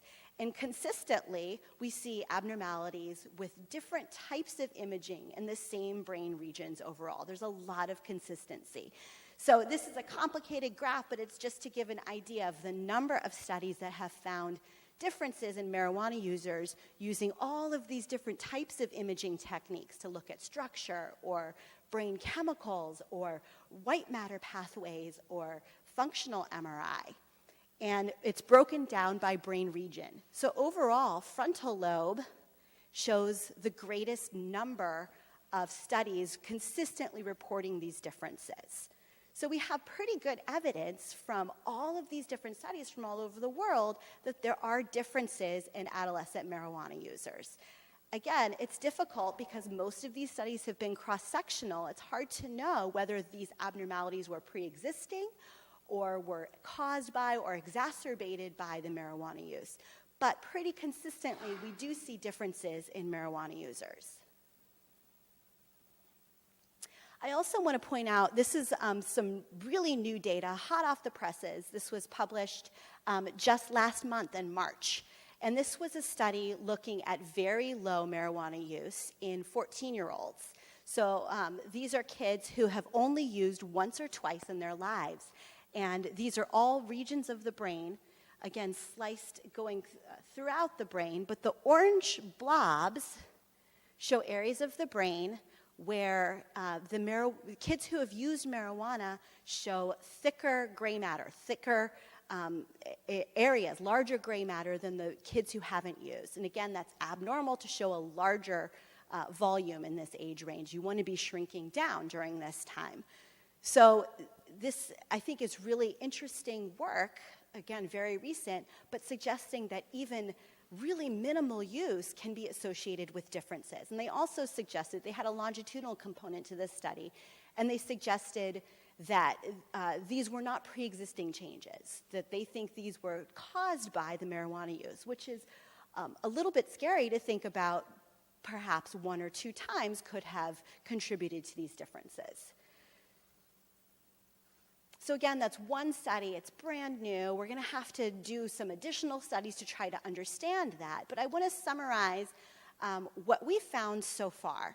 So there are thinking problems associated with marijuana use, especially in the areas of attention, memory, impulse control, planning, and as we mentioned earlier, overall IQ and even GPA decreasing with marijuana use. The marijuana users in our studies showed altered fMRI processing, altered brain response during inhibition and during the memory tasks that I mentioned. These differences are observed even after a month of abstinence, suggesting that they may be more persistent changes. They're not just due to recent use. But we also want to be concerned that recent use could be contributing to even greater problems. That's a possibility as well. And we know that if these kids are using and going to school every day, that perhaps they're not functioning at their best if they're using on a regular basis.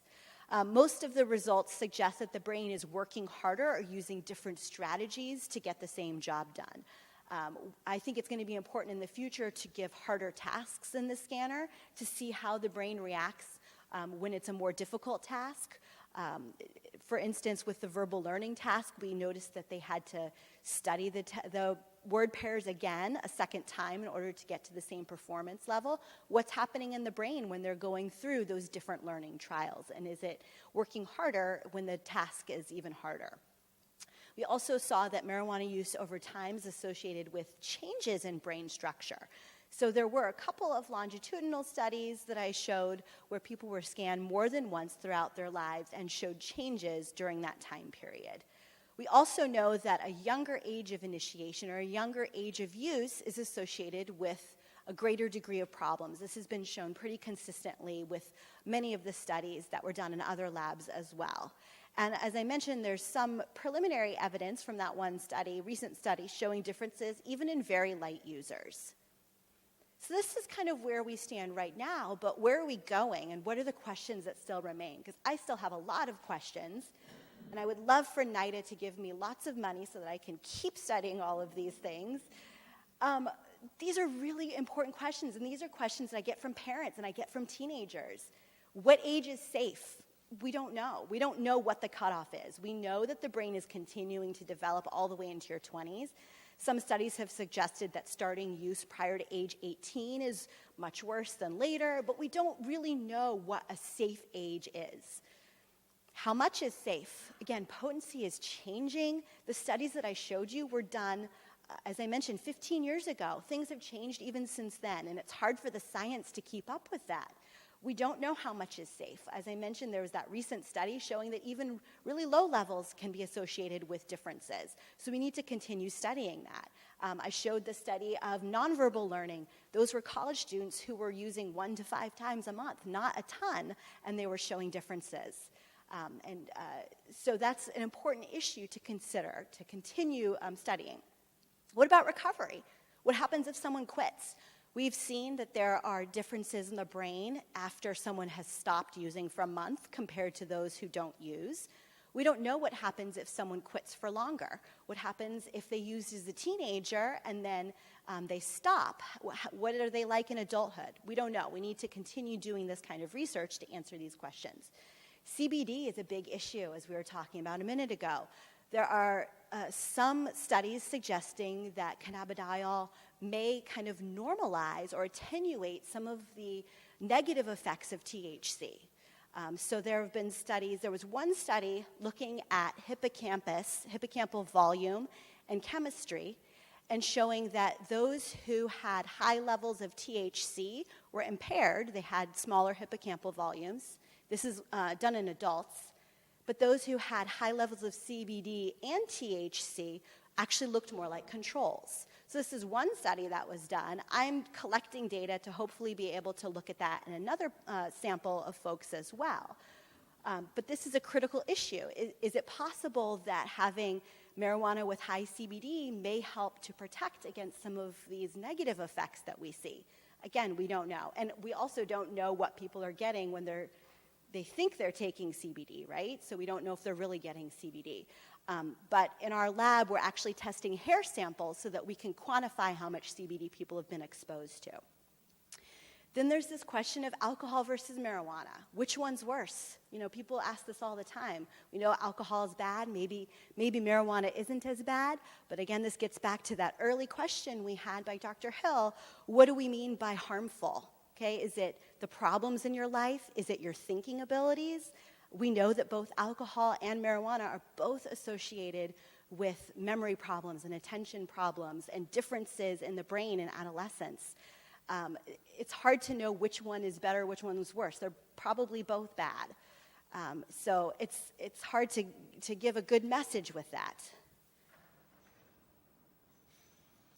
So some of these questions will hopefully be answered in upcoming research. There's a really exciting study that the government is funding, NIDA is funding, called the ABCD study. This is the Adolescent Brain Cognitive Development Study. There are 21 sites in the United States that are collecting data. Yale's one of the sites, but they're all over the country. And they're measuring kids, 10,000 kids, starting at age 11. So they come in for neuroimaging, they come in for I think their baseline battery is like 8 hours of questionnaires and stuff. They are asking about everything you could possibly think of, interviewing parents, tracking kids' grades. So this will help us to start to understand some of these questions. But this is just getting started. The kids that initially enrolled are only age 12 right now. So it's only been going on for a year and a half or so that they've really started collecting this data. So it's going to be a long time before we have answers. But it's exciting to think that we're going to be able to start to answer some of these questions. And just as an acknowledgement, I have to, of course, acknowledge NIDA for funding, Dr. Susan Taper and Dr. Godfrey Perlson for providing the data that I discussed today, and there's no conflicts of interest to disclose. Thank you.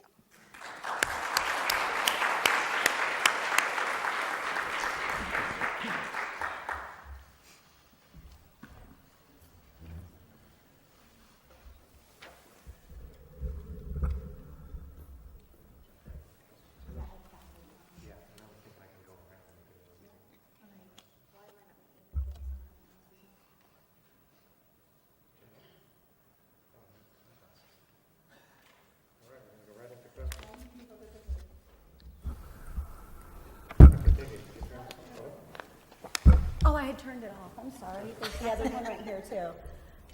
It's okay. How did you turn it off? And I can turn it back on. Now my glasses on. There you go. Ah, there we go. Well, thank you all very much.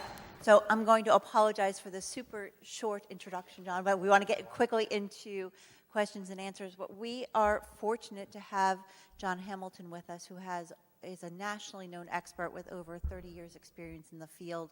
And currently, he is the president and CEO of Liberation Programs locally. So I'm going to turn it over to John. He's going to field your questions. We're going to come around with these. Okay. Any index cards, anyone's shy about? In the interest of time, I'll start the questions. Dr. Hill, I wanted to start first with the slide you had on treatment. and you had residential up there, and you were saying that it's not often useful, and I've actually seen a study that say in some cases for moderate marijuana users, it can actually make kids worse to go into residential.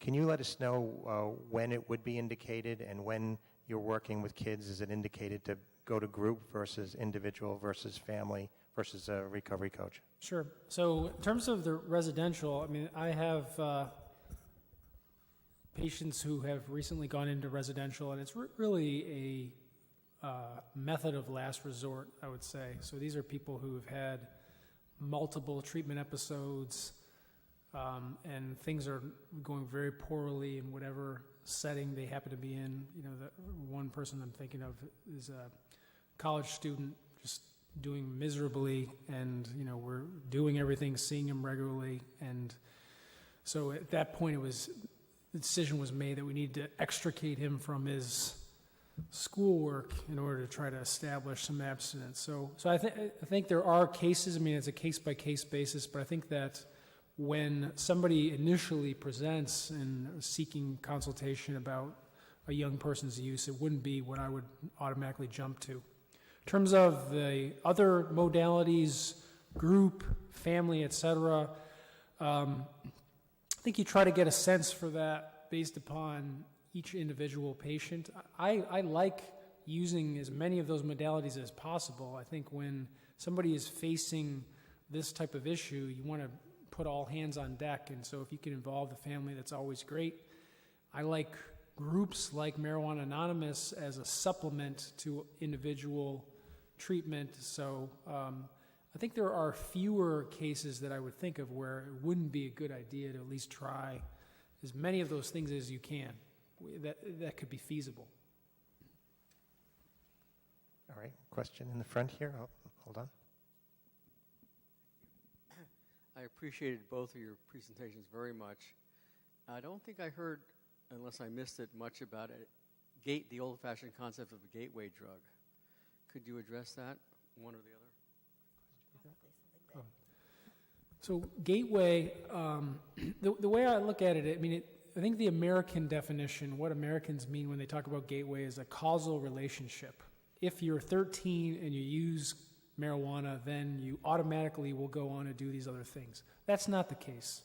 So in that way, I think what most people refer to as a gateway, marijuana is not a gateway in that sense. However, importantly, clinically, what happens in real life is that at a young age, 13, 14, 15, a person is using marijuana or nicotine or alcohol. And if you're doing one of those things, you're increasing the likelihood that you will go on to do some other things. It's not automatic. Not every 15-year-old kid that's using marijuana is going to use heroin, but it's a concerning thing if you're 13 and you're doing any of those things. So I think I think the causal relationship thing, I bristle at that because that's not the case. But certainly it's a concerning thing if a young person is using any one of those substances. I have another question that families ask me all the time, and you addressed it a little, Dr. Hale. This concept of a marijuana maintenance program as a protective measure against the opiate epidemic. Is there any science or any studies that would suggest that those areas that have medical marijuana perhaps or legalized marijuana have a lower incidence in opiate addiction? Well, so we're talking about young people, no, right? So I think that where the data is for marijuana and opioids is that if you are an adult and you have a chronic pain syndrome and you're prescribed opioids, in those cases, use of cannabis may reduce the amount of opioids that you use. And toward that end, I think that there are cohort studies that have shown that in some of the medical marijuana states, fewer opioid overdoses. One paper, for example, in 2014 by Bachhuber et al. Showed a 25% reduction in opioid mortality in the medical marijuana states. So to me, if a patient comes in, they have chronic pain, And again, I treat patients with cannabis use disorder, but I also treat patients with chronic pain and people who are looking to use cannabis or CBD. So there are situations where you can do either of those things. And if the patient has chronic pain, oftentimes they've come in, they've had multiple medications, they've had multiple procedures, injections, stimulators implanted in themselves. In those cases, I think cannabis may be a viable alternative. Importantly, that's a different patient than somebody who is injecting heroin or fentanyl. So if that's the case, somebody's addicted to Perk 30s or they're using heroin or fentanyl, I would not recommend that they get put on medical marijuana. And so there are doctors that exist that are doing that. They say that marijuana is an exit drug in that way. I would not advocate for that. We have treatments for opioid use disorder that are very effective, and so I think it's important to draw that distinction. Chronic pain on opioids, perhaps marijuana may help in that way. If it's a person who has opioid use disorder, no. And similarly, if it's a 17-year-old kid and you're saying, well, I'd rather them, let's have them use marijuana instead of these other things, I mean, I don't think that's a great strategy either. Question, hold on. I'm going back here.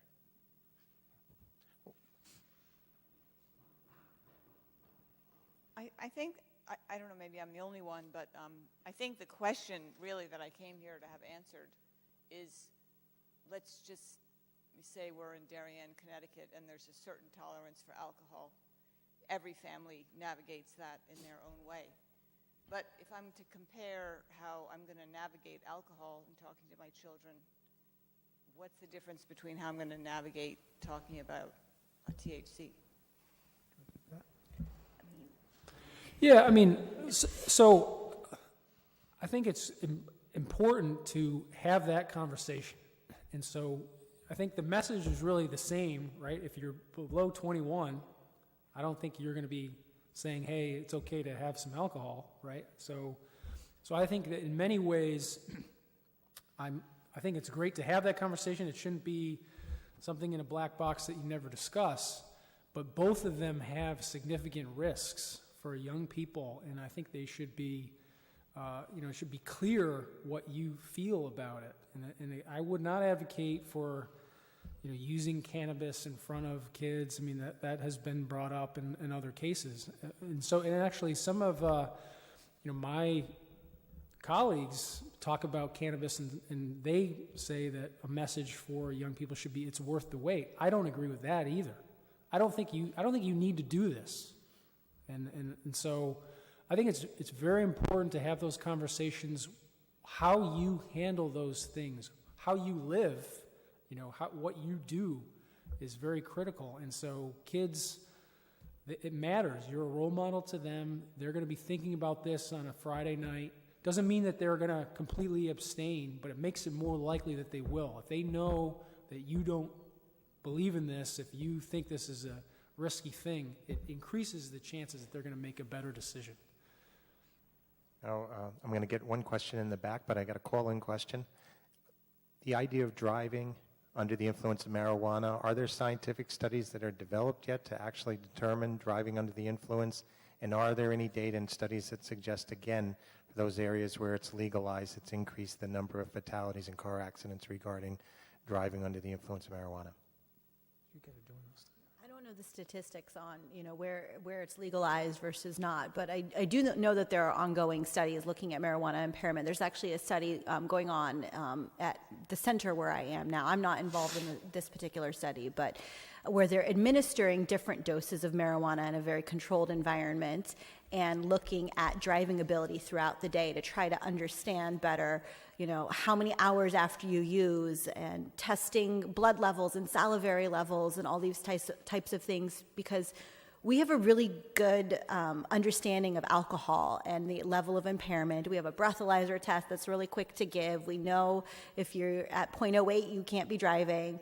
We know how long it takes for the alcohol to wear off, but we don't have the equivalent for marijuana yet. And that, to me, is scary because we don't have the data. We just don't know. And so we're continuing to do those kind of studies to try to understand that. Yeah, so I think from my end, to me, that's the single most worrisome thing about legalization is that unknown element of the driving. And one of the things that I talk about all the time is that when you think about this, it's so unfortunate that we cannot put more resources towards this. I think it's imperative that states and companies that are profiting from cannabis contribute to advancing the science.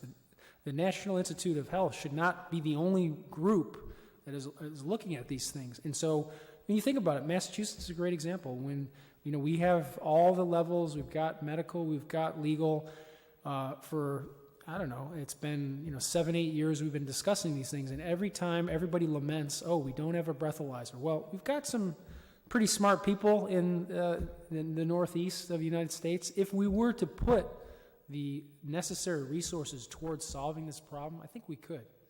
And we don't do it. We choose not to do it. I think it's very frustrating. I've been approached by more companies than I can possibly count saying, hey, will you be a part of our attempt to get a license, et cetera? And I just say, look, well, are you willing to actually do some of this research that everybody says they want? Nobody wants to have people killed, with other people driving under the influence of cannabis, but yet we really haven't made a significant effort to develop the kind of technology that law enforcement needs, and I think it's a shame. Can I just add a little bit more to that too, is that these studies are incredibly difficult to do because of the government regulations, because marijuana is still federally illegal. Even in states where it's legal, you cannot do the studies. You have to get the marijuana from the government. It's not the same as what people are getting on the streets. It's not very potent. People say they don't like it. So, and you have to have special licensing to even be able to do this. So in theory, we would love to be able to do these studies and to answer all these really critical questions, but it's politically very difficult or logistically very difficult. So I have a question about the marijuana-induced psychosis. You said that it was really, I think what you had said was that it's a limited population, people that are already at risk with mental health issues. But I do know, and I have heard, that there's a really huge increase in that presentation. And I'm wondering, well, I'm just putting the dots, together, connecting the dots, the THC increase, then you build a tolerance, and if you're using a lot. But is that something you're seeing a lot more of, and maybe not necessarily people that have pre-existing conditions? Well, two things. So it is possible to have a transient psychosis that occurs when you use cannabis. I mean, think about it. That's what we are most familiar with. People who say they don't like cannabis, when you ask them, why is that? Well, I tried it and I was paranoid or something. So those are, you're kind of getting into that realm. So that does occur. But we do see more people now, I think it probably is dose dependent, that come in and that have triggered that psychosis. And when we talk about, is it just those folks with a family history, that's hard to tease out, in part because most people don't know what their family history is. I sit every single day with patients. I ask every single patient, do you have a family history of psychiatric problems or substance use problems? Most patients don't know the full extent of their family history. I mean, more often it's, well, an aunt on my mother's side had a nervous breakdown. I mean, what does that really mean?